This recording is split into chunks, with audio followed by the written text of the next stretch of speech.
Halo sahabatku. Selamat datang kembali di channel Cerita Momo, rumah bagi ribuan kisah yang menyentuh hati. Apa kabar kalian hari ini? Semoga selalu dalam keadaan sehat ya. Siapkan hati dan tisu kalian, karena kisah yang akan kita bahas kali ini benar-benar menguras air mata dan emosi. Bayangkan rasanya berjuang 10 tahun di negeri orang, menahan rindu setengah mati, tapi saat pulang justru melihat sosok ibu yang kita muliakan diperlakukan tak manusiawi di rumah kita sendiri. Sebelum kita masuk ke alur ceritanya, yuk dukung terus channel ini agar semangat berkarya dengan cara tekan tombol like dan subscribe sekarang juga. Dan jangan lupa absen dulu ya. Tulis nama kalian, asal kota, dan ketik kata hadir di kolom komentar di bawah. Aku ingin menyapa sahabat-sahabat setiaku dari Sabang sampai Merauke. Sudah siap mendengarkan? Mari kita mulai kisahnya. 10 tahun. Waktu yang bukan main lamanya bagi seorang anak perempuan yang harus menahan rindu demi sebuah impian. Udara panas Jakarta siang itu menyambut kedatangan Andini, namun hatinya terasa sejuk membayangkan sebentar lagi ia akan memeluk sosok yang paling dicintainya di dunia ini. Di dalam taksi yang melaju membelah kemacetan, Andini tak henti-hentinya tersenyum sendiri. Tangannya menggenggam erat paspor dan sebuah bingkai foto kecil. Foto dirinya dan ibunya, Bu Fatimah, 10 tahun yang lalu. Andini membayangkan wajah teduh ibunya yang kini pasti sudah semakin tua. 10 tahun lalu, Andini pergi ke Taiwan dengan satu tekad bulat, mengubah nasib keluarga. Ia ingat betul bagaimana dulu mereka diusir dari kontrakan karena menunggak bayar. Ia ingat tangis ibunya yang tertahan di balik pintu kamar mandi, agar Andini tidak mendengarnya. Sejak hari itu, Andini bersumpah akan bekerja keras, memeras keringat, bahkan jika perlu menahan lapar, asalkan ibunya bisa hidup layak. Dan hari ini, janjinya telah lunas. Uang kirimannya selama 1 dekade telah menjelma menjadi sebuah rumah gedongan bertingkat 2 di kawasan elit pinggiran kota. Rumah yang ia bangun khusus untuk masa tua Bu Fatimah. Sengaja Andini tidak memberi kabar kepada siapapun tentang kepulangannya hari ini. Baik kepada suaminya, Maulana, maupun kepada ibu mertuanya, Bu Sumi. Ia ingin memberikan kejutan manis. Ia membayangkan Maulana akan berlari menyambutnya, dan Bu Fatimah akan menangis haru melihat putri semata wayangnya pulang dengan kesuksesan. Andini sudah membayangkan ibunya kini hidup bak ratu, duduk santai di sofa empuk sambil menonton televisi, menikmati hasil jerih payah anaknya, dilayani dan dihormati. Bukankah setiap bulan Andini selalu mengirim uang lebih dari cukup untuk gaji pembantu dan biaya hidup mewah? Taksi online itu perlahan melambat dan berhenti tepat di depan sebuah gerbang besi hitam yang menjulang tinggi. Rumah itu tampak megah, persis seperti foto yang sering dikirimkan Maulana lewat pesan singkat. Cat dindingnya putih bersih, pilar-pilarnya kokoh, dan ada taman kecil yang asri di depannya. Dada Andini bergemuruh kencang. Ini rumahnya. Ini hasil kerja kerasnya mencuci piring, merawat lansia, dan membersihkan kotoran orang lain di negeri orang selama bertahun-tahun. Andini turun dari taksi, meminta sopir menurunkan 2 koper besarnya. Setelah taksi berlalu, suasana hening. Andini tidak langsung memencet bel. Ia ingin menikmati pemandangan, istananya, sejenak dari celah pagar. Ia ingin mengintip kegiatan orang-orang tercintanya. Matanya menyapu halaman depan yang luas. Di teras yang teduh, Andini melihat seorang wanita parubaya bertubuh subur sedang duduk santai di kursi goyang rotan. Itu Bu Sumi, ibu mertuanya. Bu Sumi tampak necis mengenakan daster rumahan yang terlihat mahal, berbahan sutra mengkilap dengan motif bunga-bunga besar. Di tangannya ada toples keripik, dan di meja sebelahnya tersaji segelas jus jeruk segar. Kipas angin portabel menyala kencang mengarah ke wajahnya. Andini tersenyum tipis, bersyukur mertuanya tampak sehat dan bahagia menikmati fasilitas yang ia berikan. Namun, senyum itu perlahan pudar saat mata Andini beralih ke bawah, tepat di dekat kaki Bu Sumi. Ada sosok lain di sana.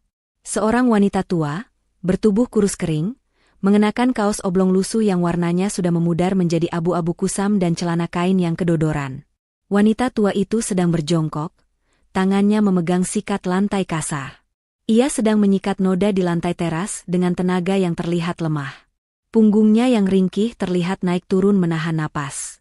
Rambut putihnya yang biasanya tertutup rapi, kini berantakan keluar dari cepolan rambut yang asal-asalan. Jantung Andini seakan berhenti berdetak. Napasnya tercekat di tenggorokan. Ia menyipitkan mata, berharap sinar matahari siang ini menipunya.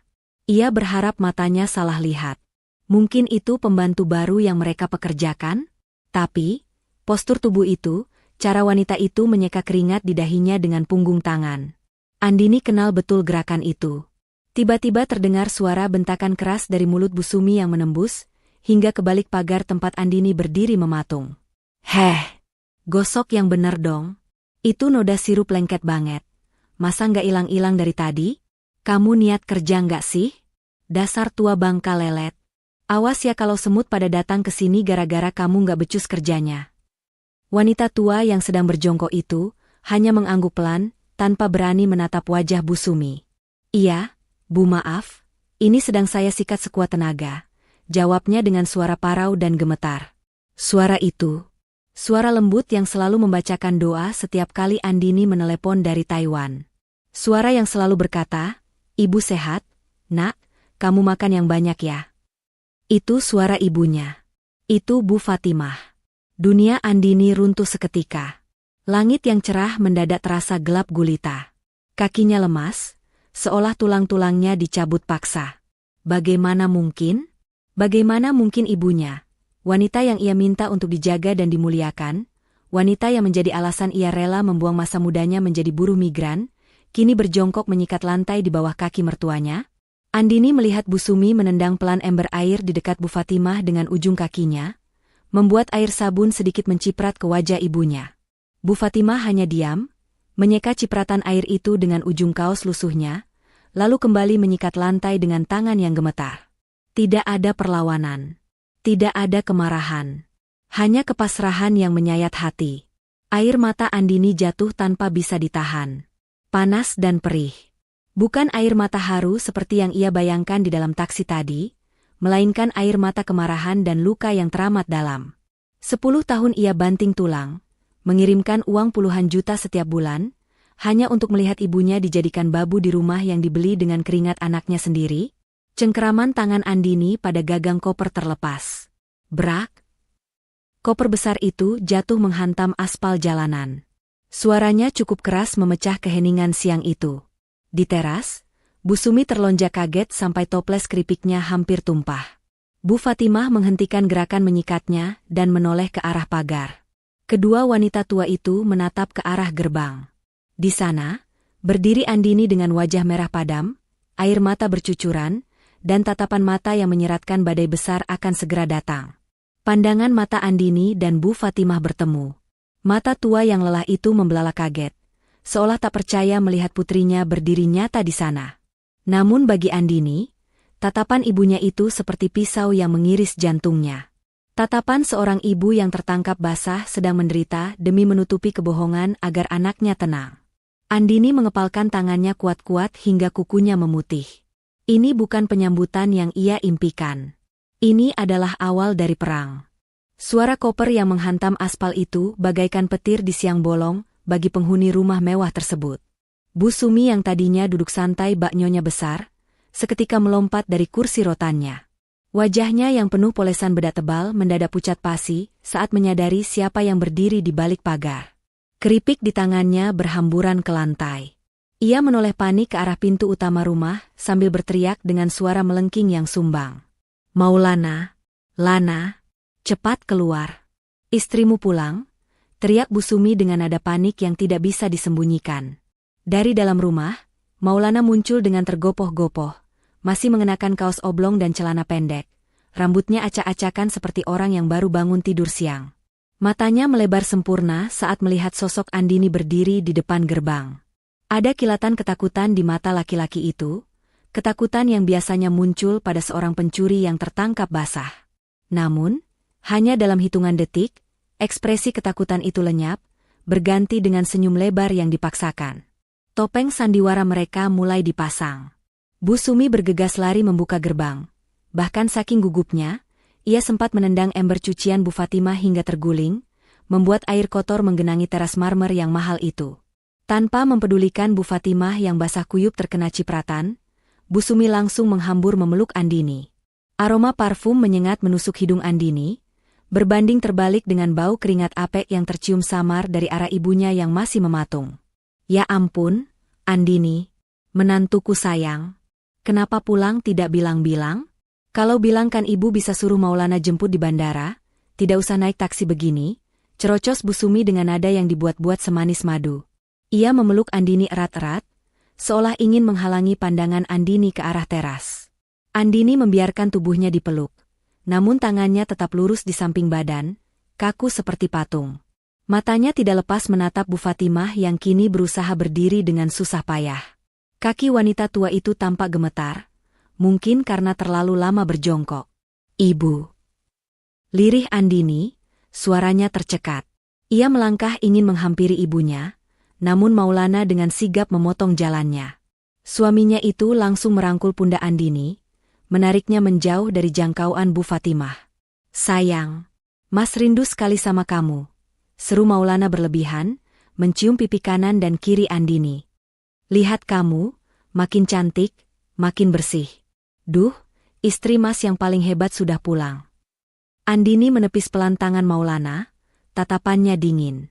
Kenapa ibu yang membersihkan lantai? Kenapa ibu pakai baju lusuh begitu? Tanyanya datar, namun ada getaran tajam dalam suaranya. Suasana hening sejenak. Maulana dan Bu Sumi saling bertukar pandang, seolah mengirim kode telepati untuk mencari alasan paling masuk akal. Bu Sumi kemudian tertawa renyah, tawa yang terdengar sangat sumbang di telinga Andini. Oalah, itu, ibumu itu loh, Endin. Keras kepala sekali, kilah Bu Sumi sambil mengibaskan tangannya ke udara. Ibu sudah larang, Maulana juga sudah marah-marah menyuruhnya istirahat. Tapi katanya ibumu bosan kalau cuma duduk diam. Katanya hitung-hitung olahraga biar badannya tidak kaku. Ya namanya orang tua zaman dulu, tidak betah kalau lihat lantai kotor sedikit. Iya kan, Lana? Maulana mengangguk cepat, kepalanya bergerak seperti boneka per di dashboard mobil. Betul, sayang. Mas sudah bilang, Bu, biar dibersihkan sama tukang bersih-bersih langganan. Tapi ibumu ngotot. Katanya dia mau menyambut kepulanganmu dengan rumah yang bersih hasil tangannya sendiri. Mas jadi tidak tega melarang. Andini menatap ibunya. Bu Fatimah menunduk dalam-dalam, menyembunyikan wajahnya yang keriput. Perlahan, wanita tua itu mengangguk lemah, membenarkan kebohongan yang baru saja dikarang oleh besan dan menantunya. Iya, Nak, ibu cuma mau gerak sedikit. Jangan dimarahi suamimu ya. Dia baik sama ibu, ucap Bu Fatimah dengan suara lirih yang bergetar. Hati Andini remuk redam mendengar pembelaan ibunya. Ia tahu itu bohong. Ia tahu ibunya sedang melindungi perasaannya agar tidak terjadi keributan di hari pertama kepulangannya. Namun, demi menghormati ibunya, Andini menelan amarah itu bulat-bulat. Ia memutuskan untuk ikut bermain dalam drama memuakan ini. Kalau begitu, aku mau peluk ibu dulu, kata Andini tegas, melangkah maju. Tapi sekali lagi, Bu Sumi menghalangi dengan tubuh gempalnya. Eits, jangan dulu, Endin. Lihat tuh, baju ibumu kotor, basah, bau air comberan. Nanti baju bagusmu ikutan kotor. Kamu kan baru sampai, pasti capek. Masuk dulu, duduk di sofa, biar ibumu mandi dan ganti baju dulu. Masa pelukan sama anak kesayangan bau keringat begitu? Bu Sumi segera menoleh ke arah Bu Fatimah dengan tatapan mata yang mendelik tajam, sebuah isyarat ancaman yang hanya bisa dilihat oleh mereka berdua. Bu Fatimah, sana ke belakang dulu. Mandi yang bersih, ganti baju yang layak. Malu sama Andini? Bu Fatimah mengangguk takut. Ia memungut ember dan sikat lantainya dengan tergesa-gesa. Saat ibunya berbalik badan hendak menuju ke arah belakang rumah, bukan ke arah kamar tamu utama, angin sore menyingkap sedikit lengan baju panjangnya yang kedodoran. Mata Andini menangkapnya. Di sana, di lengan kurus yang hanya tinggal kulit pembalut tulang itu, terdapat memar berwarna biru keunguan.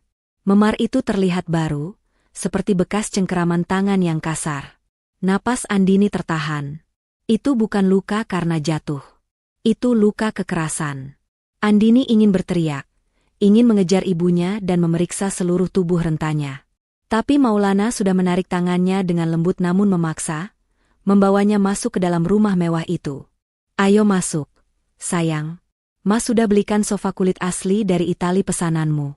Empuk sekali. Kamu pasti betah duduk di sana seharian, ujar Maulana sambil membukakan pintu jati ukir yang megah. Andini melangkah masuk ke dalam rumah impiannya dengan langkah berat. Interior rumah itu luar biasa mewah.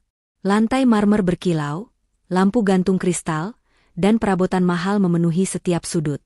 Dulu, ia membayangkan rumah ini akan menjadi surga bagi masa tua ibunya. Tapi sekarang, saat ia melihat kemewahan ini, perutnya terasa mual. Setiap barang mewah di sini terasa seperti dibeli dengan tetesan air mata dan darah ibunya.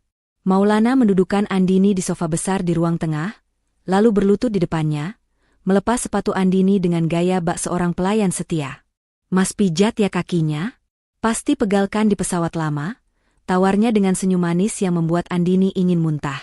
Di belakang mereka, Bu Sumi sibuk menyembunyikan toples-toples camilan mahalnya, takut Andini bertanya dari mana uang untuk membeli semua makanan impor itu. Andini membiarkan kakinya dipijat oleh suaminya. Ia bersandar di sofa, memejamkan mata, menarik napas panjang. Di balik kelopak matanya yang terpejam, bayangan memar di lengan ibunya terus menari-nari. Rasa kaget dan sedihnya perlahan bermetamorfosis menjadi sesuatu yang lebih gelap, lebih dingin, dan lebih berbahaya. Dendam. Nikmatilah pijatanmu sekarang, Mas, batin Andini dingin. Karena sebentar lagi, kamu tidak akan punya tangan untuk memohon ampun padaku. Sandiwara dimulai. Dan Andini berjanji, dia yang akan menjadi sutradaranya kali ini. Malam semakin larut, menyelimuti rumah mewah itu dalam keheningan yang mencekam. Di kamar tidur utama yang luas dan berpendingin udara, Maulana sudah terlelap, mendengkur halus di balik selimut tebal yang hangat. Laki-laki itu tidur dengan wajah tanpa dosa, seolah tidak ada beban kejahatan yang ia sembunyikan. Namun di sebelahnya, mata Andini terbuka lebar menatap langit-langit kamar yang dihiasi lampu downlight redup. Sejak tadi sore, Andini berpura-pura lelah akibat jet lag agar bisa segera masuk kamar dan menghindari obrolan basa-basi dengan suami dan mertuanya. Ia menunggu. Menunggu hingga seluruh penghuni rumah benar-benar terlelap. Hatinya tidak tenang.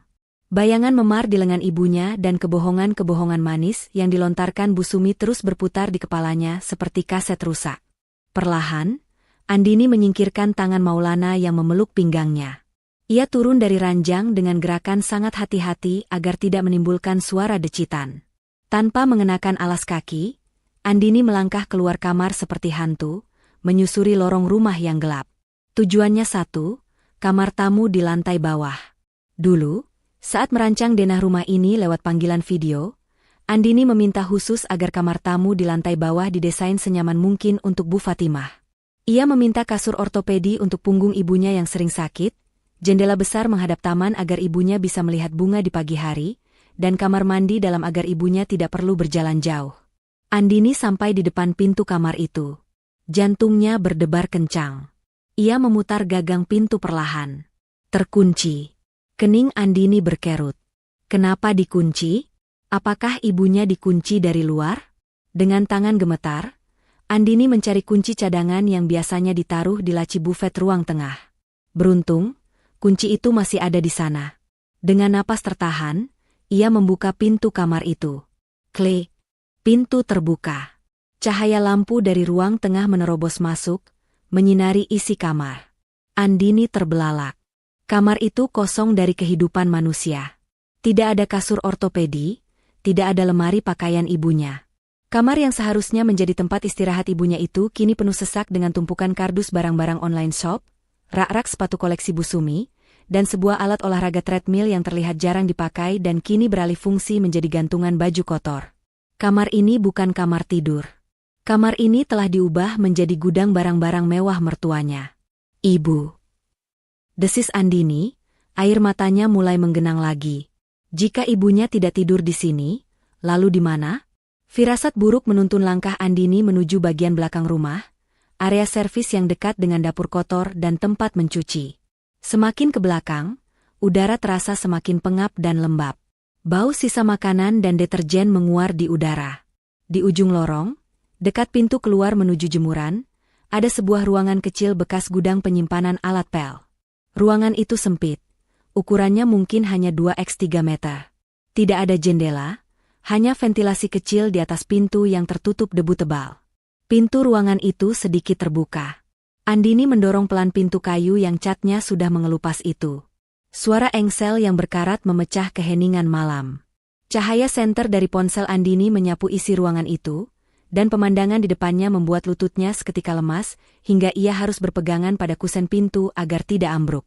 Di atas lantai keramik yang dingin, hanya beralaskan kasur busa tipis yang sudah kempes dan berwarna kusam, Bu Fatimah sedang tertidur meringkuk. Tidak ada selimut tebal, hanya kain jarik batik tua yang menutupi tubuh ringkihnya. Sebuah kipas angin kecil yang baling-balingnya penuh debu berputar berisik di sudut ruangan, berusaha mengusir hawa panas dan nyamuk yang berdengung. Di samping bantal yang apek, tergeletak botol air mineral bekas yang diisi air putih dan piring plastik bekas makan yang belum diangkat. Ini bukan kamar manusia. Ini kandang. Bahkan kucing peliharaan tetangga di Taiwan diperlakukan lebih baik daripada ini. Andini membekap mulutnya sendiri, menahan isak tangis agar tidak pecah dan membangunkan seisi rumah. Ia melangkah masuk, mendekati sosok ibunya. Dengan lembut, ia duduk di tepi kasur tipis itu, mengusap rambut putih ibunya yang berantakan. "Bu?" panggil Andini lirih. Suaranya pecah. Bu Fatimah bergerak gelisah, lalu perlahan membuka matanya. Saat melihat siluet Andini dalam remang cahaya, wanita tua itu terlonjak kaget dan berusaha bangun dengan susah payah. "Endin? Ya Allah, nak, kenapa kamu di sini? Kenapa belum tidur?" tanya Bu Fatimah dengan suara serak, panik.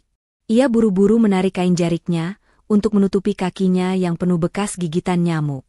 "Kenapa ibu tidur di sini?" tanya Andini, air matanya jatuh menetes ke tangan ibunya. "Kenapa bukan di kamar depan? Kenapa di gudang? Bu, aku bangun rumah ini buat ibu, bukan buat gudang sepatu Bu Sumi." Bu Fatimah tersenyum gentir, tangannya yang kasar menggenggam erat tangan Andini, mencoba menenangkan putrinya. "SSTTT, jangan keras-keras, nanti suamimu bangun. Ibu tidak apa-apa di sini, nak. Di depan itu AC-nya terlalu dingin, tulang ibu ngilu.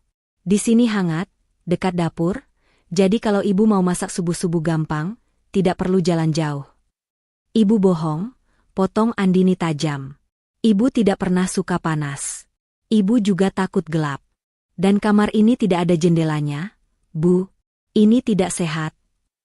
Bu Fatimah menunduk, tidak bisa lagi menyembunyikan kenyataan, namun tetap berusaha membela menantunya. "Sudahlah, nak, yang penting kamu sudah pulang. Ibu rela tidur di mana saja, asalkan kamu bahagia sama suamimu. Maulana itu orang baik, dia cuma menuruti ibunya. Bu Sumi kan orang tua, kita harus hormati." "Hormati?" Dengan cara menginjak-injak ibu. Andini menyibakkan sedikit lengan baju ibunya, memperlihatkan lagi memar biru itu di bawah cahaya ponsel. "Ini perbuatan siapa, Bu? Maulana? Atau Bu Sumi?" Bu Fatimah menarik tangannya cepat, menyembunyikannya di balik punggung. "Ini cuma kepentok lemari, Endin. Sungguh. Jangan cari ribut ya, nak. Ibu mohon. Kamu baru pulang, jangan rusak rumah tanggamu gara-gara ibu yang tua dan tidak berguna ini. Ibu cuma numpang di sini." Kata numpang itu menghunjam dada Andini seperti belati. Rumah ini dibangun dengan uang Andini, tanahnya dibeli dengan tabungan Andini, tapi ibunya sendiri merasa numpang. Betapa hebatnya cuci otak yang dilakukan Maulana dan ibunya selama ini. Andini sadar, mendesak ibunya untuk bicara jujur malam ini hanya akan membuat ibunya semakin ketakutan. Ibunya sudah terlalu lama hidup dalam tekanan dan intimidasi mental. Andini menghapus air matanya kasar. Ia tidak boleh lemah.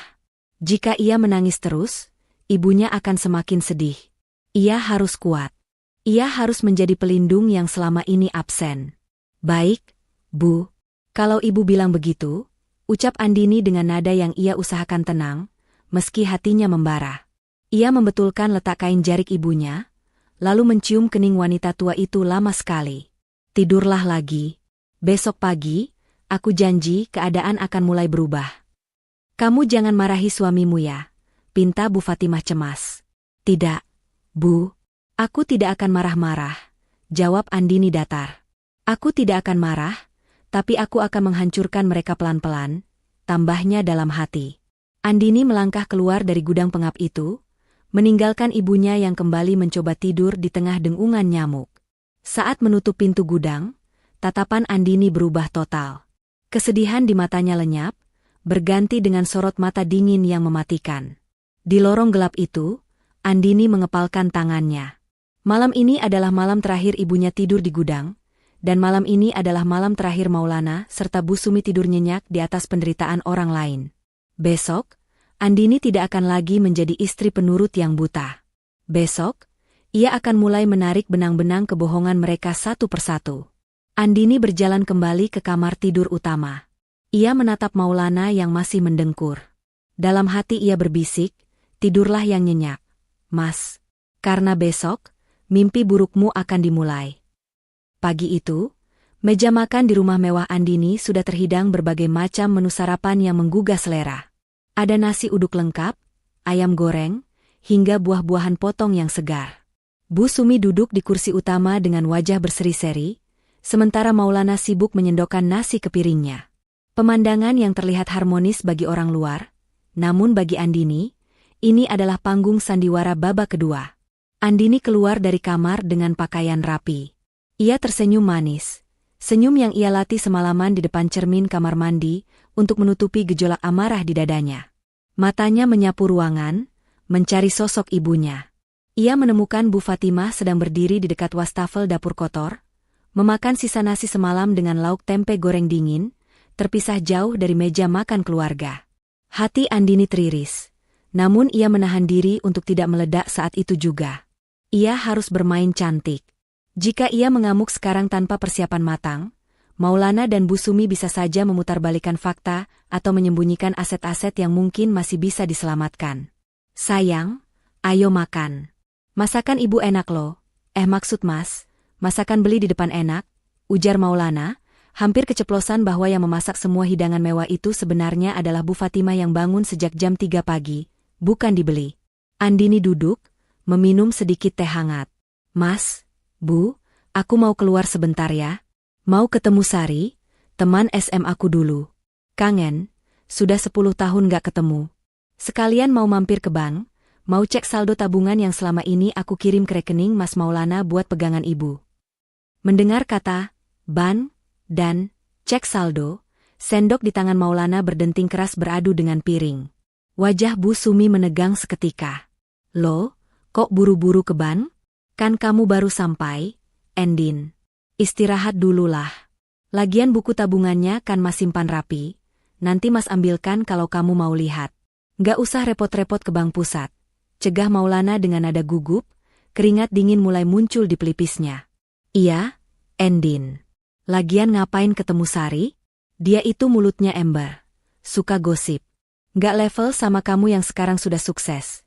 Timpal Bu Sumi sinis, berusaha memengaruhi Andini. Andini menatap mereka dengan tatapan polos yang mematikan. Loh, cuma mau cetak rekening koran kok.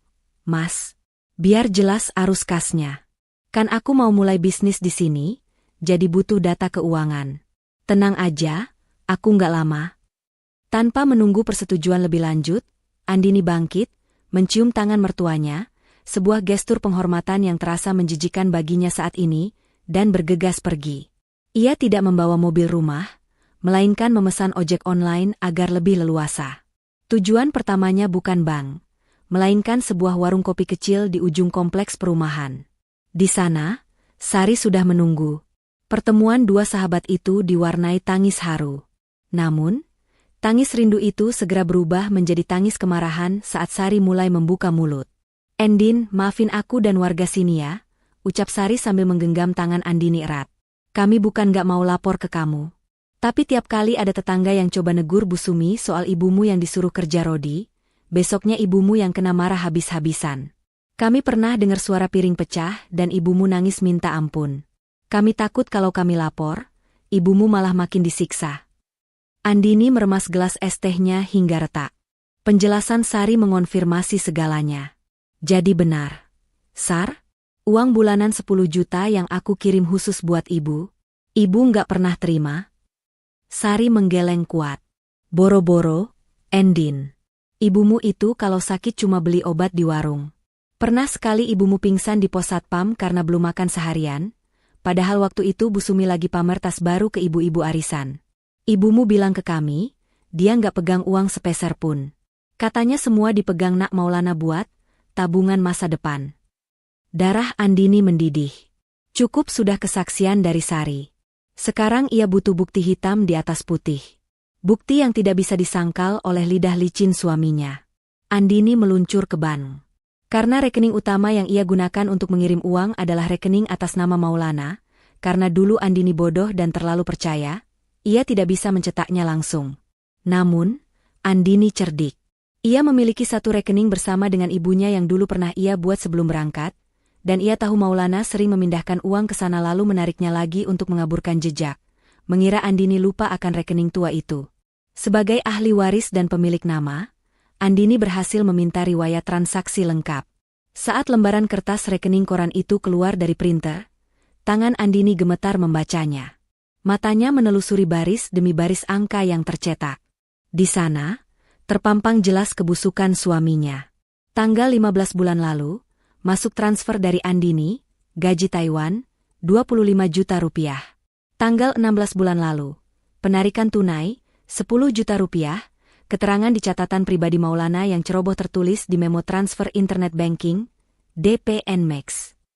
Tanggal 20 bulan lalu, debit toko Mas Berkah, 5 juta rupiah. Tanggal 25 bulan lalu, transfer ke kios Burung Juara, 3.500.000 rupiah. Dan yang paling menyakitkan adalah transaksi 3 bulan lalu. Andini ingat betul, saat itu Maulana menelepon sambil menangis, mengatakan Bu Fatimah sakit keras dan butuh operasi katarak segera. Andini panik dan langsung mengirim uang ekstra sebesar 15 juta rupiah. Di kertas mutasi itu tertulis, tanggal 10 Maret, masuk transfer dari Andini, biaya operasi ibu, 15 juta rupiah. Tanggal 11 Maret, pembayaran lunas, paket tur Bali 3 hari 2 malam AN Bu Sumif Maulana. Andini merasa dunianya berputar. Operasi katarak itu tidak pernah ada. Ibunya tidak pernah dioperasi. Uang yang ia kumpulkan dengan menahan lapar dan lelah di negeri orang, uang yang ia kirim dengan doa agar ibunya bisa melihat dunia lebih terang, ternyata dipakai untuk liburan mewah suami dan mertuanya ke Bali. Pantas saja saat Andini bertanya soal hasil operasi, Maulana selalu berkelit dan tidak pernah mengirim foto medis. Air mata Andini menetes di atas kertas dingin itu. Ia ingat ibunya yang matanya sering berair dan kabur saat menatap layar ponsel ketika video call. Ternyata ibunya masih sakit. Ibunya masih menderita, sementara parasit-parasit itu bersenang-senang di atas penderitaannya. Andini melipat kertas bukti itu dan memasukkannya ke dalam tas. Wajahnya yang tadi basah oleh air mata kini mengering, menyisakan ekspresi dingin yang menakutkan. Rasa cintanya pada Maulana telah hangus terbakar, menjadi abu yang siap ia tiup kapan saja. Kalian pikir aku wanita bodoh yang bisa ditipu selamanya? Gumam Andini pelan saat keluar dari bank. Kalian menikmati uang, operasi, ibu untuk liburan? Baik. Aku pastikan, liburan kalian selanjutnya adalah di jalanan. Andini mengeluarkan ponselnya.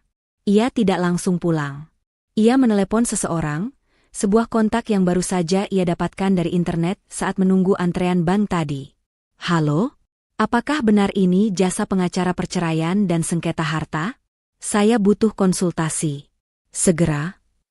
Perang sesungguhnya baru saja dimulai. Dan Andini memegang senjata paling mematikan, bukti. Sepulang dari bank, Andini tidak langsung melabrak suami dan mertuanya. Ia melangkah masuk rumah dengan wajah murung yang dibuat-buat, bahunya sengaja dibungkukan seolah sedang memikul beban dunia yang teramat berat. Aktingnya harus sempurna. Ia tahu, untuk menumbangkan pohon besar yang busuk, ia tidak boleh hanya memotong rantingnya, tapi harus mencabut akarnya sampai ke tanah. Dan akar kebusukan Maulana serta Bu Sumi adalah uang. Melihat Andini pulang dengan wajah kusut, Maulana dan Bu Sumi yang sedang menonton televisi langsung saling sikut. Mereka khawatir Andini mengetahui saldo rekening yang sudah tiris.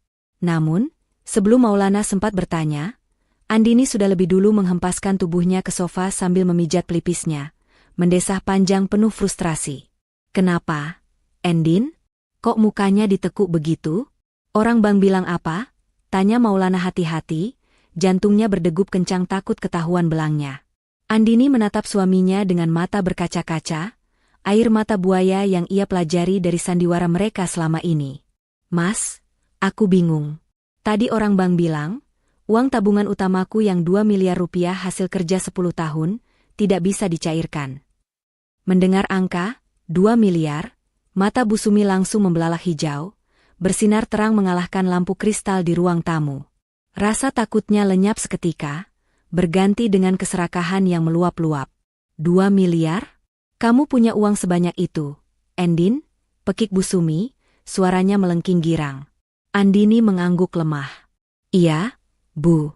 Itu tabungan rahasia yang aku kumpulkan sedikit demi sedikit di rekening luar negeri. Rencananya mau aku pakai buat modal usaha kita dan beli mobil baru buat ibu. Tapi, Andini sengaja menggantung kalimatnya, memancing rasa penasaran mereka. Tapi kenapa? Jangan bikin ibu jantungan, desak Bu Sumi tidak sabar.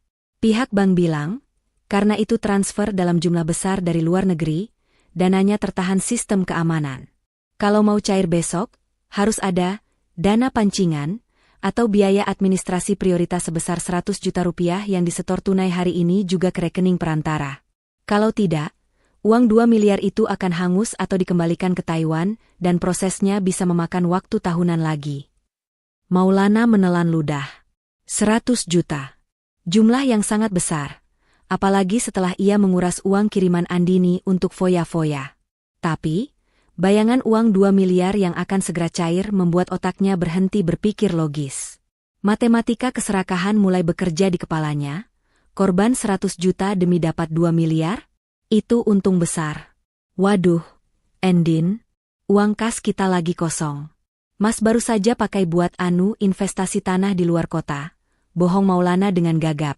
Padahal uang itu habis di meja judi dan cicilan gaya hidup. Andini pura-pura menangis putus asa. Yah, berarti hangus dong uangnya? Padahal aku sudah bayangkan ibu naik mobil baru, mas punya showroom sendiri. Ya sudahlah, mungkin memang bukan rezeki kita. Kalimat Andini itu sukses membakar sumbu panik Bu Sumi. Wanita tua yang gila harta itu tidak rela melepaskan bayangan mobil baru dan status orang kaya raya di depan teman-teman arisannya. Ia langsung mencengkeram lengan Maulana. Lana, pikirkan cara. Jangan sampai uang 2 miliar itu melayang. Kamu ini laki-laki kok lelet amat mikirnya. Bentak Bu Sumi. Maulana tampak berpikir keras, keringat dingin bercucuran. Tiba-tiba, Bu Sumi menjentikan jarinya. SK pensiun Bapak. SK almarhum bapakmu kan masih ada di lemari. Itu nilainya tinggi kalau digadaikan. Kita bisa dapat pinjaman cepat. Wajah Maulana cerah, tapi kemudian redup lagi. Tapi Bu, proses gadai di bank resmi butuh waktu seminggu cairnya. Andini bilang butuh uangnya hari ini juga. Andini melirik tajam dari balik telapak tangannya yang menutupi wajah. Ia menahan senyum sinis. Ikan sudah mulai memakan umpan. Ada Pak Burhan, Lana, rentenir yang di pasar itu, seru Bu Sumi tanpa ragu sedikit pun. Dia bisa cairkan dana dalam 1 jam. Bunganya memang besar, tapi kan cuma pinjam sehari. Besok begitu uang 2 miliar Andini cair, kita langsung lunasi hutang ke Pak Burhan. Beres kan? Kita masih untung 1,9 miliar. Logika sesat Bu Sumi terdengar sangat masuk akal bagi Maulana yang sudah dibutakan harta. Tanpa meminta persetujuan Andini, karena mereka menganggap Andini hanyalah sumber uang yang bodoh. Maulana langsung berlari ke kamar ibunya, mengobrak-abrik lemari, dan mengambil map berisi surat keputusan pensiun, SK pensiun, pegawai negeri sipil milik almarhum ayahnya. Itu adalah satu-satunya harta berharga peninggalan bapak mertua Andini yang selama ini dijaga, namun kini dikorbankan demi nafsu serakah. Mas pergi dulu, Endin. Kamu tenang saja, Mas akan urus dana pancingan itu. Pokoknya besok kita kaya raya. Seru Maulana penuh semangat sambil menyambar kunci motor. Bu Sumi ikut mengekor di belakangnya, ingin memastikan anaknya tidak membawa kabur uang pinjaman itu sendiri. Sepeninggal suami dan mertuanya, tangis palsu Andini berhenti seketika. Ia menegakkan punggungnya, menyeka air mata buaya itu dengan tisu, lalu membuangnya ke tempat sampah. Wajahnya kembali dingin dan datar. Dari arah dapur, Bu Fatimah berjalan tertatih-tatih membawakan segelas air putih hangat. Ia mendengar sekilas percakapan tadi dan tampak cemas. "Endin, ibu dengar Maulana mau pinjam uang ke rentenir? Bahaya, nak. Rentenir itu jahat," bunganya mencekik. "Jangan biarkan suamimu terjerat," nasihat Bu Fatimah dengan polosnya, masih saja memikirkan nasib menantu yang telah menyiksanya. Andini menatap ibunya dengan tatapan iba sekaligus tegas. Ia menerima gelas itu, menggenggam tangan ibunya yang kasar. "Biarkan saja, Bu," ucap Andini pelan namun penuh penekanan. "Orang yang serakah harus diberi pelajaran dengan cara mereka sendiri. Mereka pikir mereka sedang menjemput rezeki, padahal mereka sedang menggali kuburan mereka sendiri." Andini tahu betul konsekuensinya. Meminjam uang 100 juta ke rentenir dengan jaminan SK pensiun adalah tindakan bunuh diri finansial. Bunga rentenir itu berjalan harian. Jika besok uang 2 miliar itu tidak ada, dan memang tidak pernah ada, Maulana akan dikejar-kejar seumur hidupnya. Aset mereka akan disita, harga diri mereka akan diinjak-injak. Persis seperti mereka menginjak-injak harga diri Bu Fatimah.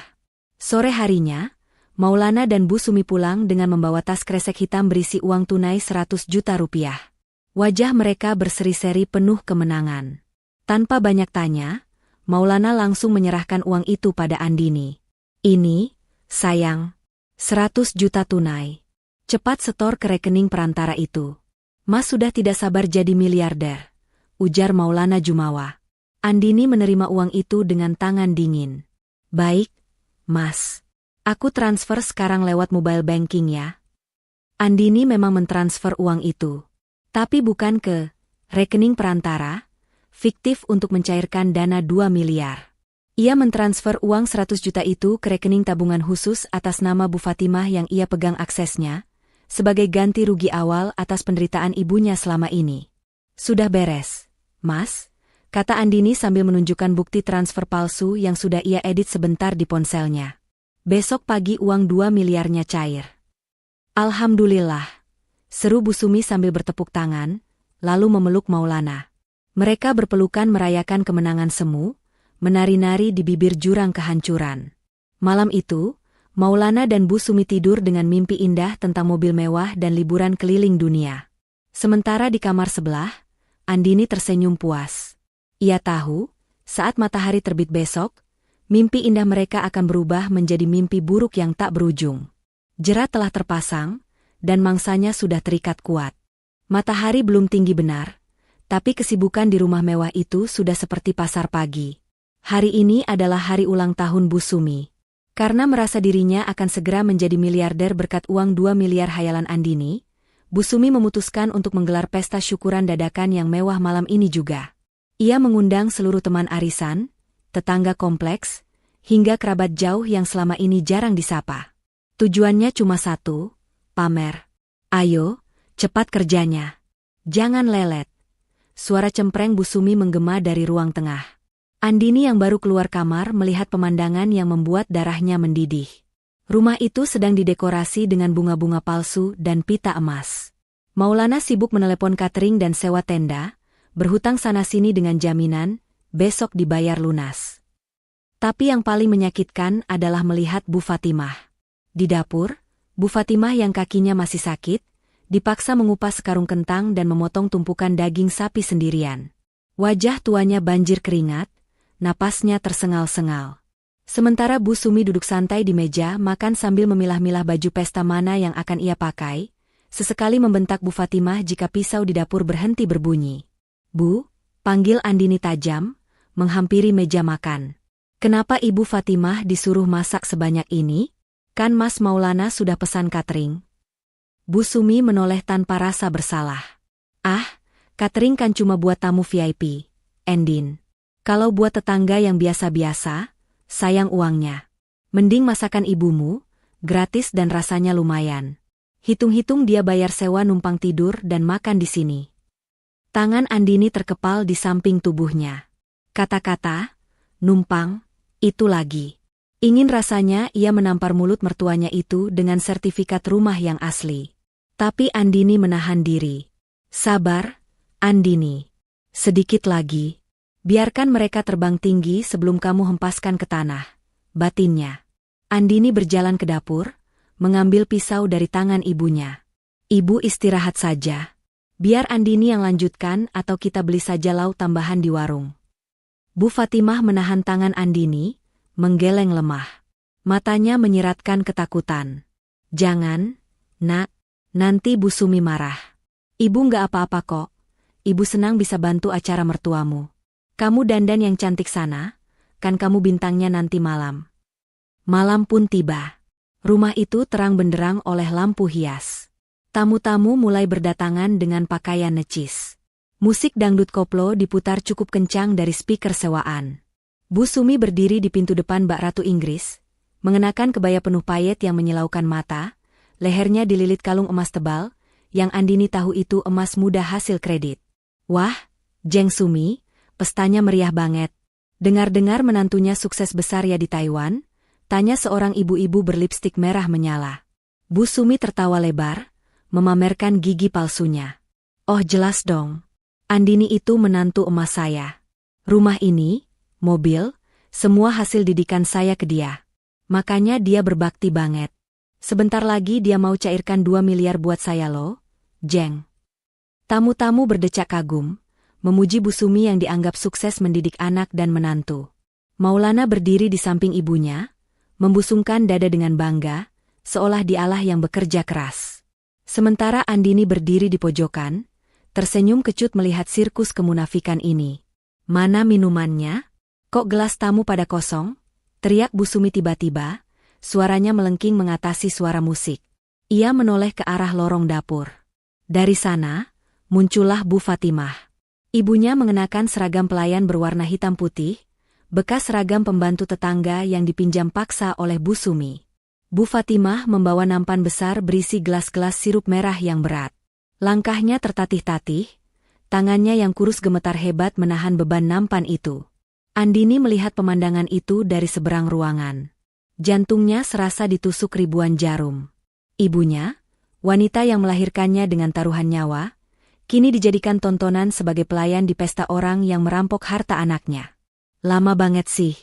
Tamu keburu haus. Bentak Bu Sumi di depan semua orang. Ia sengaja ingin mempermalukan Bu Fatimah, menunjukkan siapa yang berkuasa di rumah itu.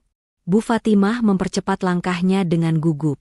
Namun, karena karpet ruang tamu yang tebal dan kakinya yang lemas, ia tersandung sedikit. Gelas-gelas di nampan berdenting keras, nyaris tumpah. Heh, hati-hati. Kalau gelas kristal itu pecah, kamu nggak bakal sanggup ganti meski kerja seumur hidup. Hinaan Bu Sumi meluncur lancar, disambut tawa kecil beberapa teman arisannya yang tak punya hati. Maulana hanya diam, sibuk merokok, pura-pura tidak melihat. Batas kesabaran Andini putus malam itu juga. Persetan dengan rencana menunggu besok. Ia tidak bisa membiarkan ibunya dihina 1 detik lagi. Andini melangkah cepat membelah kerumunan tamu. Hak tinggi sepatunya berbunyi tegas di lantai marmer. Ia menghampiri ibunya, mengambil alih nampan berat itu dengan 1 tangan, sementara tangan lainnya merangkul bahu ringkih Bu Fatimah. Biar Andini saja, Bu, ucapnya lembut pada ibunya, namun matanya menatap tajam ke arah Bu Sumi. Bu Sumi yang melihat Andini mengambil alih tugas pelayan justru semakin besar kepala. Nah, gitu dong. Contoh menantuku ini, cekatan. Sini bawakan minumnya ke Jeng Sri. Perintah Bu Sumi sambil menunjuk temannya. Andini tersenyum miring. Senyum yang membuat bulu kuduk Maulana yang melihatnya dari jauh tiba-tiba meremang.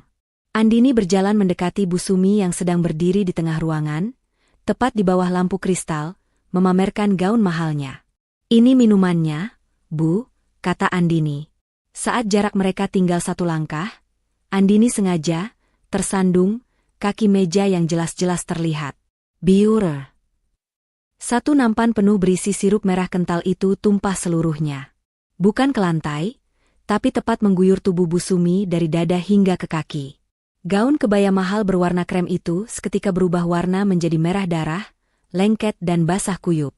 Keheningan seketika menyergap ruangan itu. Musik seolah berhenti mendadak. Semua tamu ternganga. Bu Sumi menjerit histeris seperti orang kesurupan. Ah. Gaun mahalku. Mata kamu di mana, Andini? Andini berdiri tegak, tidak ada raut penyesalan sedikit pun di wajahnya. Ia justru menatap mertuanya dengan tatapan dingin yang menusuk tulang. "UPS, maaf Bu," ucap Andini datar, tanpa nada bersalah. "Tanganku licin. Sama licinnya seperti mulut orang yang berani menjadikan ibuku pembantu di pesta ini." Kalimat itu diucapkan dengan lantang, terdengar jelas oleh seluruh tamu undangan. Suasana pesta yang meriah seketika berubah mencekam. Maulana yang tadinya santai merokok, langsung membuang rokoknya dan berlari mendekat dengan wajah merah padam, siap menampar istrinya. Tapi Andini tidak gentar. Ia mengangkat dagunya, menantang suaminya dan mertuanya di hadapan semua orang. Pesta topeng ini sudah selesai. Sekarang saatnya membuka wajah asli. Tangan kekar Maulana melayang di udara, siap mendaratkan tamparan keras ke pipi Andini. Wajah laki-laki itu merah padam, urat-urat lehernya menonjol menahan amarah yang memuncak. Para tamu undangan menahan napas, beberapa ibu-ibu menutup mulut ngeri. Namun, Andini tidak bergeming 1 inci pun. Ia tidak memejamkan mata, tidak juga menunduk takut. Ia menatap tajam tepat ke manik mata suaminya dengan sorot keberanian yang belum pernah dilihat Maulana sebelumnya. "Tampar, Mas," tantang Andini dengan suara rendah namun terdengar jelas di keheningan ruangan itu. "1 kali tanganmu menyentuh wajahku, detik itu juga kamu akan membusuk di penjara. Kamu lupa siapa yang memegang kendali atas hidupmu selama 10 tahun ini." Tangan Maulana gemetar di udara, berhenti hanya beberapa sentimeter dari pipi mulus istrinya. Ancaman dingin Andini membekukan nyalinya. Ia sadar, Andini bukan lagi istri penurut yang bisa digertak. Maulana menarik tangannya dengan kasar, lalu mengepalkannya di sisi tubuh. "Dasar istri durhaka. Tidak tahu diuntung." Jerit Bu Sumi memecah ketegangan, air mata kemarahannya bercampur dengan lelehan sirup merah yang lengket di wajahnya. "Saya sudah rawat kamu. Saya anggap kamu anak sendiri. Begini balasanmu? Mempermalukan mertua di depan orang banyak? Di mana sopan santunmu? Hah?" Bu Sumi mulai memainkan peran sebagai korban. Ia menangis meraung-raung, mencoba menarik simpati tamu-tamu yang mulai berbisik-bisik. "Lihat ibu-ibu. Lihat kelakuan menantu yang katanya sukses ini. Dia pulang cuma buat injak-injak kepala saya." Andini tertawa kecil, tawa yang kering dan getir. Ia melangkah mundur, memberi jarak, lalu memutar tubuhnya menghadap para tamu undangan yang masih terpaku. "Ibu bilang saya durhaka?" tanya Andini lantang. Ia merogoh tas tangannya, mengeluarkan segulung kertas, rekening koran yang ia cetak tadi pagi, dan melemparkannya ke udara. Kertas-kertas itu berhamburan jatuh di lantai marmer, tepat di kaki Bu Sumi yang lengket. "Tanya pada ibu yang terhormat ini," seru Andini sambil menunjuk wajah Bu Sumi. "Kemana larinya uang 15 juta yang saya kirim 3 bulan lalu? Uang yang saya kirim sambil menangis karena Mas Maulana bilang ibu kandung saya butuh operasi mata segera. Kemana uang itu, Bu?" Bu Sumi terdiam, mulutnya terkatup rapat. Matanya melirik gelisah ke arah Maulana. "Kalian diam?" Andini tersenyum sinis. "Biar saya jawab. Uang operasi mata ibu saya kalian pakai untuk liburan ke Bali. Kalian bersenang-senang di pantai, makan enak, tidur di hotel mewah. Sementara ibu saya, ibu kandung saya yang matanya sakit, kalian biarkan tidur di gudang tikus tanpa obat." Suara riuh rendah mulai terdengar dari para tamu. Bisik-bisik tetangga kini berubah menjadi tatapan jijik ke arah Bu Sumi dan Maulana. Topeng, keluarga bahagia dan terpandang, yang mereka bangun seketika retak. "Bohong. Itu fitnah," teriak Maulana panik. "Jangan percaya, bapak-bapak, ibu-ibu. Istri saya ini stres baru pulang dari luar negeri. Dia halusinasi." "Halusinasi?" Andini berjalan cepat ke arah lorong dapur, menarik tangan Bu Fatimah yang sejak tadi berdiri gemetar di pojokan sambil menangis. Andini membawa ibunya ke tengah ruangan, di bawah lampu kristal yang terang benderang. Dengan lembut namun tegas, Andini menyingsingkan lengan baju seragam pelayan yang dipakai ibunya. Memar-memar biru keunguan di lengan kurus itu terpampang nyata. Bekas cengkeraman, bekas cubitan, jejak kekejaman yang tak bisa disangkal. "Apakah luka ini halusinasi, Mas?" tanya Andini, suaranya bergetar menahan tangis kemarahan. Apakah fakta bahwa ibu kandungku, pemilik sah dari keringat yang membangun rumah ini, kalian jadikan babu yang mencuci celana dalam kalian, itu juga halusinasi? Andini menatap tajam ke arah tetangga-tetangga yang hadir. Kalian semua saksinya. Kalian sering dengar suara piring pecah, kan? Kalian sering lihat ibuku menjemur pakaian saat matahari terik sementara wanita ini. Andini menunjuk Bu Sumi, sibuk arisan dan pamer emas. Cukup, Endin. Cukup. Maulana yang merasa semakin terpojok dan malu luar biasa akhirnya meledak. Wajahnya gelap oleh amarah. Ia tidak peduli lagi pada tamu, ia hanya ingin membungkam mulut Andini yang terus menelanjangi aibnya. Maulana merangsek maju, hendak menarik paksa Andini untuk masuk ke kamar. Namun, Bu Fatimah yang melihat menantunya mengamuk, secara naluriah langsung pasang badan. Naluri seorang ibu yang ingin melindungi anaknya mengalahkan rasa takut dan sakit di kakinya. Bu Fatimah merentangkan tangan kurusnya di depan Andini, menghadang tubuh besar Maulana. Jangan, Nak Maulana, jangan sakiti Andini. Pukul ibu saja, jangan anak ibu. Ratap wanita tua itu memohon. Minggir kamu tua bangka. Jangan ikut campur urusan suami istri, bentak Maulana kalap. Tanpa pikir panjang, tangan kekar Maulana mendorong tubuh ringkih Bu Fatimah dengan kasar. Ibu, teriak Andini. Tubuh tua yang lemah itu terhuyung ke belakang.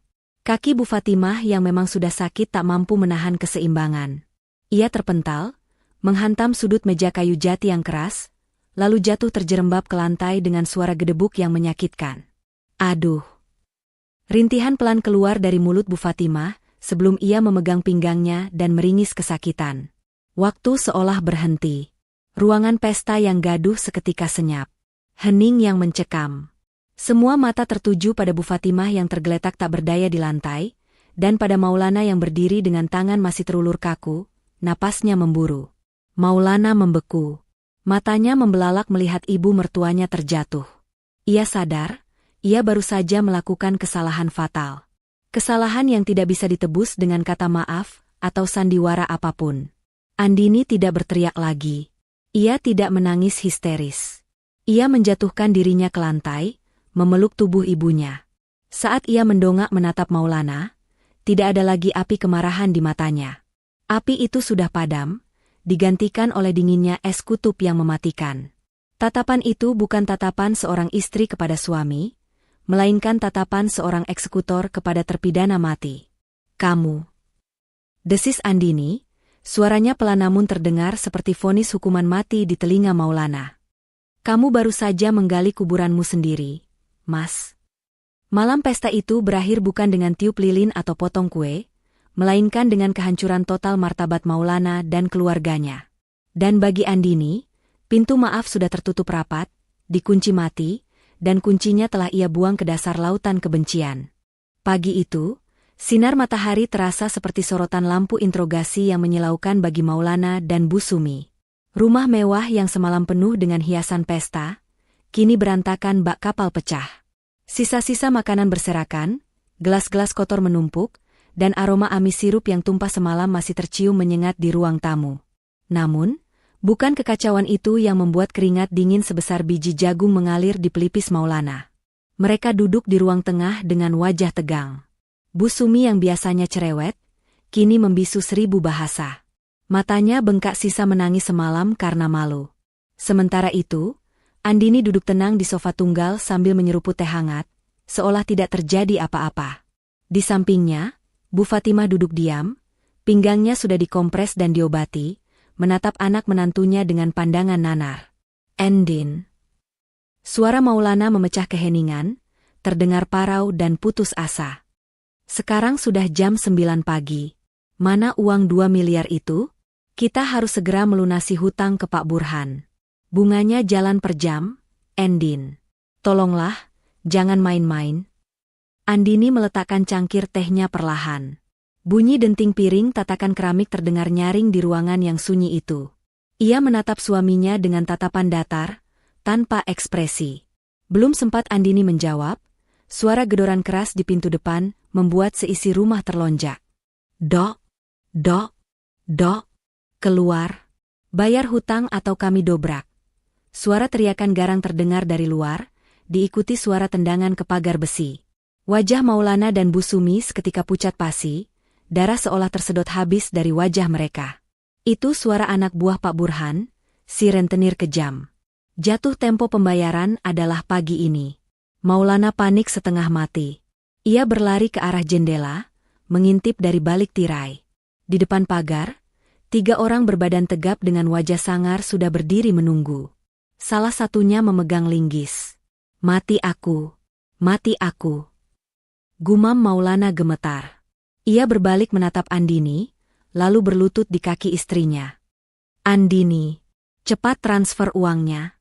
Mereka bisa bunuh Mas kalau nggak bayar sekarang. Mana uang 2 miliarnya? Andini menatap suaminya yang berlutut itu dengan jijik. Perlahan, senyum miring terbit di bibirnya. 2 miliar? Tanya Andini santai. Mas percaya uang itu ada? Maulana ternganga. Maksudmu? Tidak ada uang 2 miliar, Mas, jawab Andini dingin, menusuk langsung ke jantung pertahanan mental suaminya. Cerita tentang uang tertahan, dana pancingan, investasi itu semua bohong. Sama bohongnya seperti cerita, operasi katarak, ibu yang kamu karang. Bu Sumi yang mendengar itu langsung menjerit histeris, memegangi dadanya. Apa? Jadi uang 100 juta kemarin? SK pensiun Bapak? Kemana uangnya? Sudah aku amankan, potong Andini cepat. Anggap saja itu cicilan pertama untuk mengganti kerugian yang kalian sebabkan pada ibuku selama 10 tahun. SK pensiun itu sekarang jadi jaminan kebodohan kalian sendiri. Brak? Pintu depan didobrak paksa. 3 penagih hutang masuk dengan sepatu kotor mereka, menginjak lantai marmer tanpa permisi. Pak Burhan, pria berkumis tebal dengan jaket kulit, masuk terakhir sambil menghisap rokok kretek. Nah, ini dia tuan rumahnya, ujar Pak Burhan menyeringai seram. Mana duit saya? Pokok 100 juta, plus bunga harian dan denda keterlambatan jadi 120 juta. Cash. Sekarang. Maulana mundur ketakutan hingga punggungnya menabrak tembok. Pak Burhan tolong beri waktu. Saya ditipu istri saya. Saya nggak urus-urusan rumah tanggamu, bentak Pak Burhan. Kamu yang tanda tangan, kamu yang gadai SK, kamu yang terima duit. Bayar atau kami sita barang-barang di sini. Pak Burhan memberi kode pada anak buahnya. Mereka mulai bergerak kasar, hendak mengambil televisi layar datar berukuran besar di ruang tengah. Bu Sumi menjerit-jerit melarang, tapi langsung didorong hingga jatuh ke sofa. Ambil saja rumah ini, teriak Maulana putus asa, mencoba menyelamatkan dirinya sendiri dari pukulan.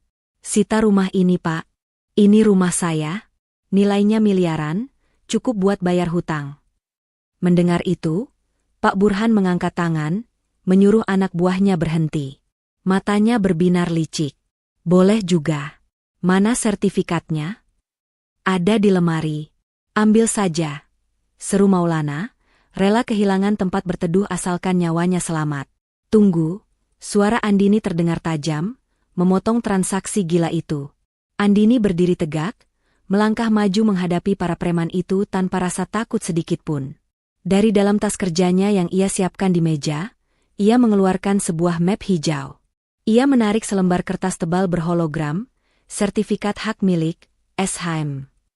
Maulana tidak punya hak sejengkal pun atas tanah dan bangunan ini, ucap Andini lantang. Ia membuka sertifikat itu dan menunjukkannya tepat di depan wajah Pak Burhan. Di sana, tertulis jelas nama pemilik sah, Andini Putri. Bukan Maulana. 10 tahun lalu, sebelum saya kirim uang untuk beli tanah ini, saya sudah buat perjanjian pisah harta dan surat kuasa pembelian atas nama saya sendiri lewat notaris kepercayaan ayah saya. Jelas Andini, matanya melirik tajam ke arah Maulana yang kini melongo seperti orang bodoh. Maulana cuma perantara yang menandatangani akta jual beli sebagai wali, tapi hukumnya rumah ini 100% milik saya. Andini menatap Pak Burhan dengan berani. Bapak mau sita rumah saya untuk hutang pribadi dia? Silakan kalau Bapak mau saya lapor polisi detik ini juga atas tuduhan perampokan dan penyerobotan lahan. Saya punya pengacara yang siap bergerak. Pak Burhan adalah pemain lama, ia tahu hukum. Menyita aset yang bukan atas nama debitur, adalah pidana berat yang bisa membuatnya masuk bui. Ia membaca sertifikat itu, lalu menatap Maulana dengan kemarahan yang meluap. Bajingan, kamu mau jebak saya ya? Pak Burhan menampar pipi Maulana dengan keras. Plah, Maulana terhuyung, sudut bibirnya berdarah. Rumah ini milik istrimu. Kamu nggak punya apa-apa, bentak Pak Burhan. Ia mencengkeram kerah baju Maulana. Karena kamu nggak bisa bayar dan nggak punya jaminan, kamu ikut kami ke kantor. Kami akan urus kamu di sana sampai kamu bisa melunasi hutangmu. Jangan. Mas, tolong mas. Andini, tolong suamimu. Maulana merengek, menangis seperti bayi, mengulurkan tangannya pada Andini. Bu Sumi ikut bersujud di kaki Andini. Endin, tolong Endin. Ibu minta maaf. Jangan biarkan Maulana dibawa. Andini menatap pemandangan itu dengan hati yang sudah membatu. Dulu, mungkin ia akan luluh. Tapi bayangan ibunya tidur di gudang sempit dan memar di lengan wanita tua itu, menghapus semua rasa ibanya. Maaf, Mas. Maaf, Bu, ucap Andini dingin. Seperti kata Mas Maulana kemarin, itu hutangmu, bukan hutangku. Dan rumah ini adalah istana ibuku. Tidak ada tempat bagi orang asing yang jahat di sini. Andini memberi isyarat tangan mempersilakan pada Pak Burhan. Bawa saja dia, Pak. Urusan hutang piutang dia tidak ada hubungannya dengan saya. Pak Burhan menyeringai puas. Dua anak buahnya langsung menyeret Maulana keluar rumah dengan kasar. Maulana meronta-ronta, berteriak memanggil nama Andini, tapi Andini hanya memalingkan wajah, kembali duduk di samping ibunya dan menggenggam tangan keriput itu erat-erat. Pergi dari rumahku, ucap Andini pelan pada Bu Sumi yang masih menangis di lantai. Bereskan barang-barang ibu sekarang, atau aku minta tolong bapak-bapak ini sekalian untuk melempar koper ibu ke jalan raya. Kehancuran finansial itu telah tiba. Maulana diseret rentenir, SK pensiun bapaknya hilang, dan mereka diusir dari surga yang selama ini mereka tumpangi dengan cara haram. Andini menarik napas panjang, menghirup aroma kemenangan yang terasa pahit namun melegakan. Matahari mulai condong ke barat, melemparkan bayang-bayang panjang yang suram ke dalam ruang tamu yang kini terasa asing bagi Maulana dan Bu Sumi. Beberapa jam telah berlalu sejak ributan dengan penagih hutang itu. Maulana akhirnya dilepaskan oleh anak buah Pak Burhan di depan pagar rumah, namun bukan tanpa harga. Mobil kreditan yang selama ini dibanggakan Maulana telah dibawa paksa, begitu pula motor sport kesayangannya, dan seluruh perhiasan emas yang menempel di tubuh Bu Sumi telah dilucuti paksa sebagai pembayaran bunga dan denda.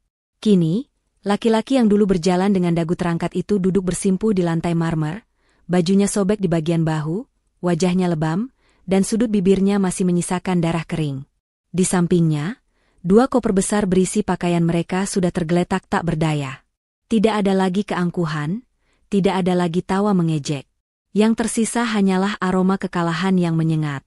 Andini berdiri di hadapan mereka, memeluk lengan di dada. Wajahnya tenang, namun matanya sedingin es. Di belakangnya, Bu Fatimah duduk di kursi roda, yang baru saja dibeli Andini siang tadi lewat layanan antar cepat, menatap nanar pada besan dan menantunya yang kini terlihat seperti pengemis. Waktu kalian sudah habis. Suara Andini memecah keheningan, datar dan tanpa emosi. Silakan angkat kaki dari rumah saya.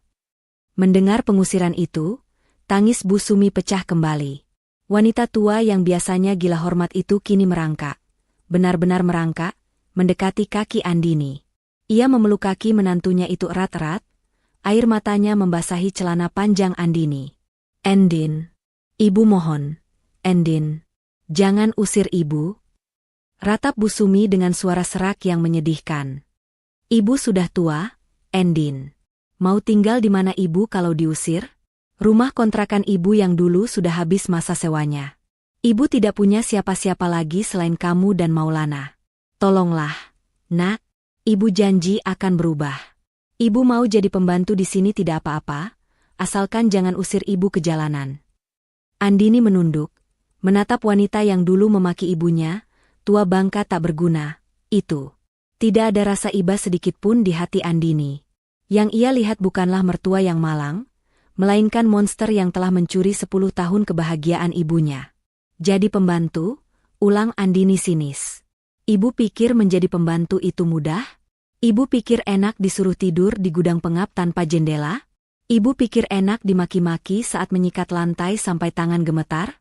Itu yang ibu lakukan pada ibu kandung saya selama bertahun-tahun. Dan sekarang ibu minta belas kasihan. Andini menghentakkan kakinya, melepaskan diri dari pegangan Bu Sumi hingga wanita itu terjerembab. Maulana yang sejak tadi menunduk, kini mengangkat wajahnya. Air mata mengalir deras di pipinya yang bengkak. Ia beringsut maju, mencoba meraih tangan Andini, namun Andini melangkah mundur menjauh, seolah sentuhan suaminya adalah najis. Sayang, Mas tahu masalah.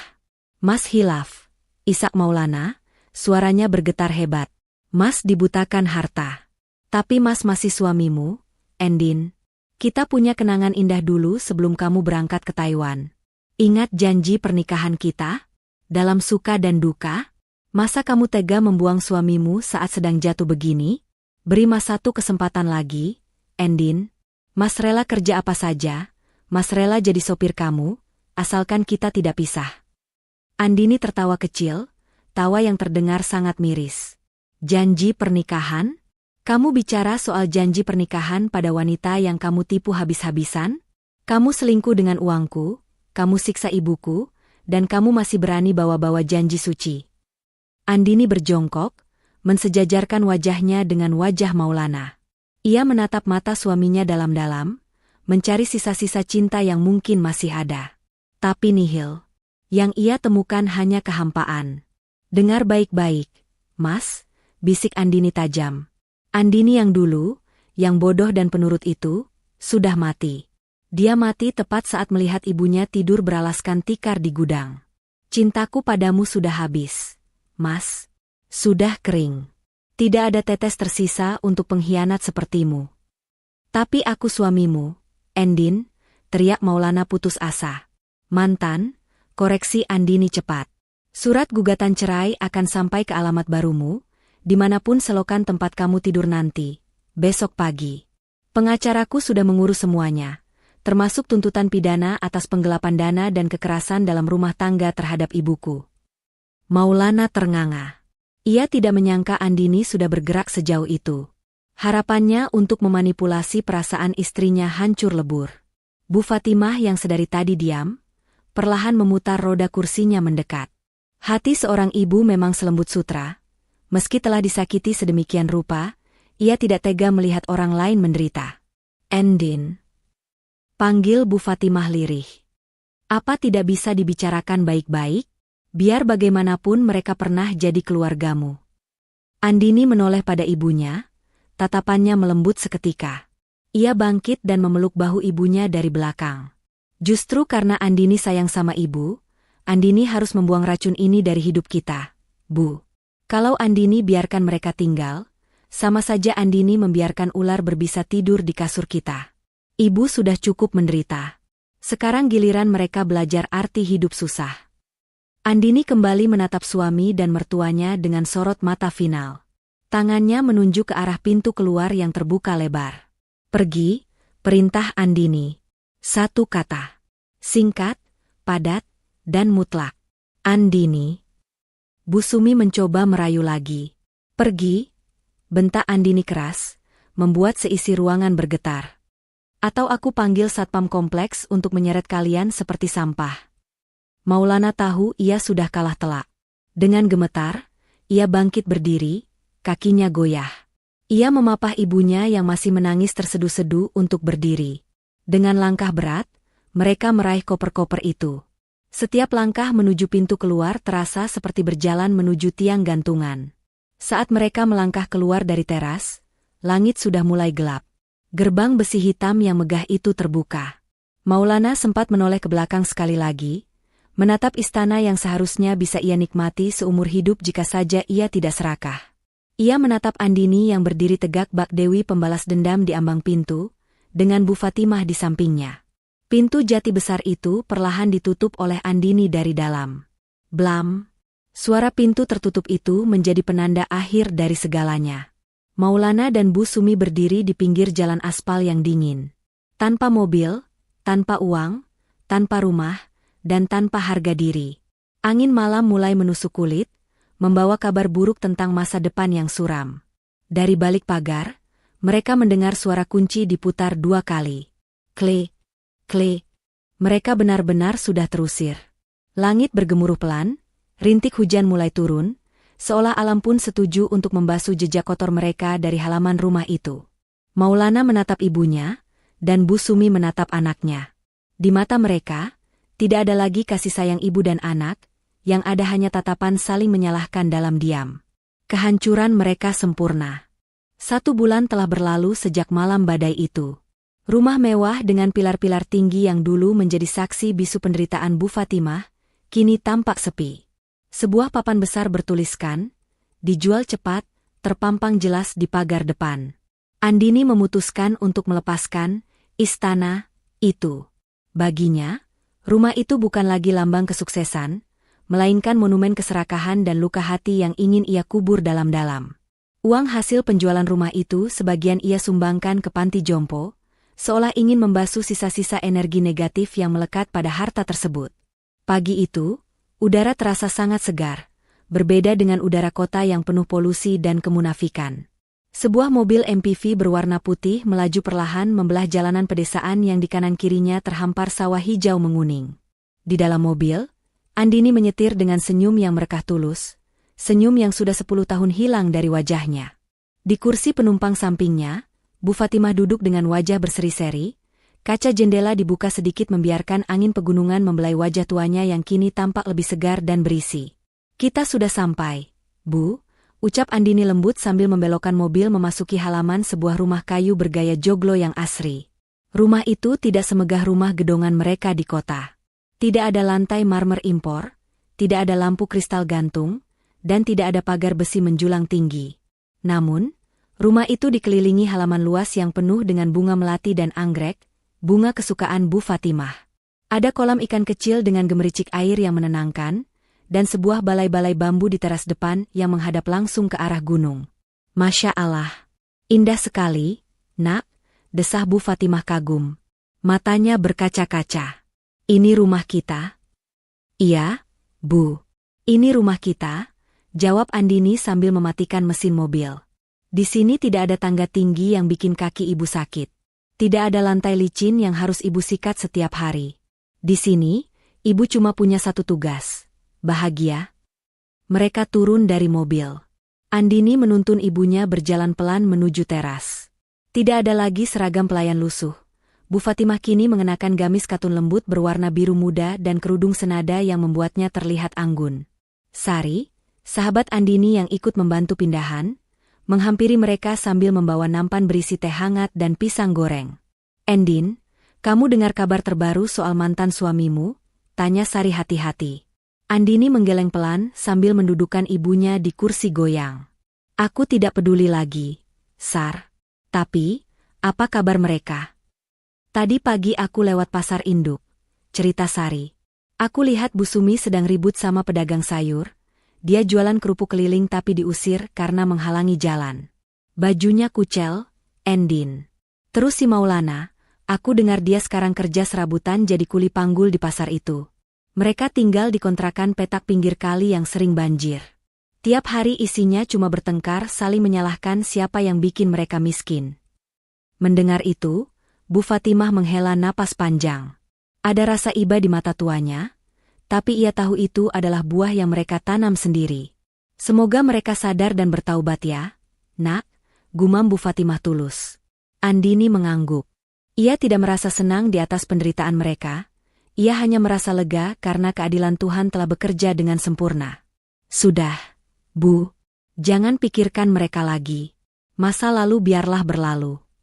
Sari pamit undur diri, membiarkan ibu dan anak itu menikmati waktu berdua. Sore itu, langit berwarna jingga keemasan. Andini berdiri di belakang kursi goyang ibunya, memegang sisir kayu.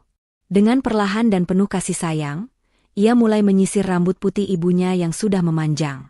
Dulu, tangan inilah yang menyisir rambut Andini saat kecil sebelum berangkat sekolah. Sekarang, giliran Andini yang berbakti. "Maafkan Andini ya, Bu," bisik Andini, suaranya bergetar menahan haru. "Maaf Andini terlambat pulang." Maaf, Andini sempat buta dan membiarkan ibu menderita sendirian. Bu Fatimah menepuk pelan tangan Andini yang ada di bahunya. Ia mendongak, menatap wajah putrinya dengan tatapan teduh. Kamu tidak pernah terlambat, Nak. 10 tahun kamu berkorban di negeri orang demi ibu, itu sudah lebih dari cukup. Ibu bangga punya anak sepertimu. Ibu tidak butuh rumah mewah, ibu tidak butuh emas permata. Ibu cuma butuh kamu ada di sini, di samping ibu. Andini membungkuk, memeluk leher ibunya dari belakang, menyandarkan pipinya ke pipi keriput ibunya yang hangat. Air mata bahagia menetes, jatuh di atas kerudung biru ibunya. Andini janji, Bu, mulai hari ini, tidak akan ada lagi yang berani menyakiti ibu. Andini tidak akan pergi lagi kemana-mana. Andini akan jaga ibu sampai akhir hayat. Di teras rumah sederhana itu, di bawah naungan senja yang damai, Andini menemukan kembali surganya yang sempat hilang. Ia sadar, surga bukanlah rumah mewah dengan tumpukan uang, melainkan senyuman tulus di wajah ibunya. Hatinya kini tenang, penuh, dan utuh kembali. Badai telah berlalu, dan pelangi indah kini menaungi sisa hidup mereka berdua. Tamat. Pesan moral cerita. Surga di telapak kaki ibu. Kesuksesan dan kekayaan seorang anak tidak ada artinya jika diraih dengan mengorbankan atau menelantarkan orang tua, terutama ibu. Memuliakan ibu adalah kunci keberkahan hidup. Harta bukanlah segalanya. Rumah mewah dan uang miliaran bisa lenyap dalam sekejap, tetapi kasih sayang tulus keluarga adalah harta abadi. Jangan sampai silau oleh materi hingga kehilangan hati nurani. Karma itu nyata. Perbuatan jahat, keserakahan, dan kesombongan, sekecil apapun, pasti akan menuai balasannya. Apa yang kita tanam, itulah yang akan kita tuai di kemudian hari. Komunikasi dalam pernikahan, kejujuran dan keterbukaan adalah pondasi rumah tangga. Ketika kebohongan mulai dipelihara demi menutupi keserakahan, kehancuran hanyalah soal waktu.